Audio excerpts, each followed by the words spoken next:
Et puis, si vous avez circulé sur l'autoroute Abidjan-Grand Bassam ou Abidjan-Yamoussoukro, vous faites peut-être partie de ceux qui ont déjà pu se frotter à quelques innovations sur nos routes, des éthylotests et de nouveaux appareils de contrôle de vitesse. Il s'agit pour le moment d'une phase de sensibilisation. Mais attention, à partir du 7 septembre prochain, vous ne repartirez plus avec de simples avertissements car la phase de répression va commencer. Le ministère des Transports est bien décidé à freiner la courbe ascendante des accidents de la circulation dans le pays avec pour objectif de sauver des vies. C'est un sujet de Thiemé Dandjé et de Tanguy Kona. Ces agents de la police et de la gendarmerie nationale se préparent à nouveau à descendre sur des axes routiers.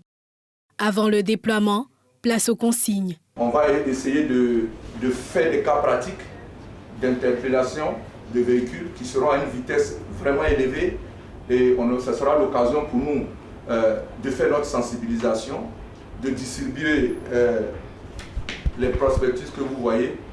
On va donner ça aux différents usagers, leur expliquer pourquoi nous sommes là. Nous devons amener les Ivoiriens à être tranquilles et à utiliser nos routes pour qu'elles soient sûres.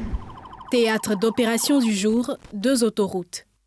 Abidjan-Grand Bassam et Abidjan-Yamoussoukro.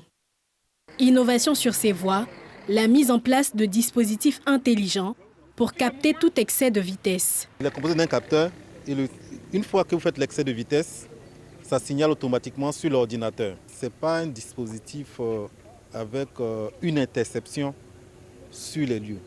Dès que vous êtes en excès de vitesse, que le dispositif vous prend, une notification vous est envoyée par SMS vous signalant que vous venez de faire un excès de vitesse à tel endroit, à telle heure. Et vous invite à aller payer l'amende qui va avec. Donc, comme on le voit, c'est un dispositif intelligent qui n'a pas besoin de l'intervention de l'agent des forces de l'ordre sur le terrain. S'il y a un cas très flagrant où en faisant l'excès de vitesse, vous commettez une infraction, il y a la possibilité de vous interpeller au prochain péage. L'opération du jour se veut dissuasive. Les usagers épinglés sont juste sensibilisés. On est là pour vous sensibiliser sur la vitesse, sur le comportement. L'alcool est interdit au volant. N'est-ce pas? Ok, bon, merci monsieur. Ce dispositif technologique intègre les mesures prises par le ministère des Transports pour freiner la courbe ascendante des accidents de la circulation dans le pays.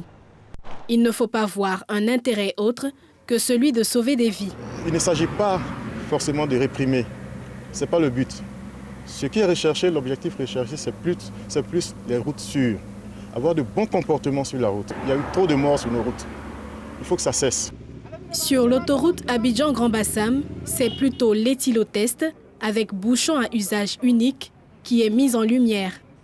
À l'aide de ce nouveau outil, des usagers sont soumis au test d'alcoolémie. C'est que le bip là, le bip, tu entends un bruit et puis tu arrêtes. On ne bloque pas, continue. Voilà. Tous les usagers contrôlés passent haut la main le test. Ils sont invités à continuer de s'interdire l'alcool et la drogue au volant. Même exercice de verbalisation pour cet usager interpellé pour défaut de casque. Tu vas chercher ton casque. Maintenant la moto là. Il faut immatriculer, sinon d'ici le premier là, ça nous appartient. On sera obligé de prendre la moto, de la faire entrer, de la mettre en fourrière. C'est combien pour ça immatriculation? C'est 3 000. Oui, c'est 4 000. Ici, on met combien? C'est derrière seulement. Alors, et c'est ça, quand tu ne peux pas payer, tu as payé la moto à 300 000 francs ou 400 000 et puis c'est plaque de 7 000 francs, tu ne peux pas payer. L'heure n'étant pas à la répression, il échappe au bâton. Notons que cette descente inopinée est l'une des toutes dernières avant l'étape de la répression des infractions au code de la route. Celle-ci entre en vigueur le 7 septembre prochain.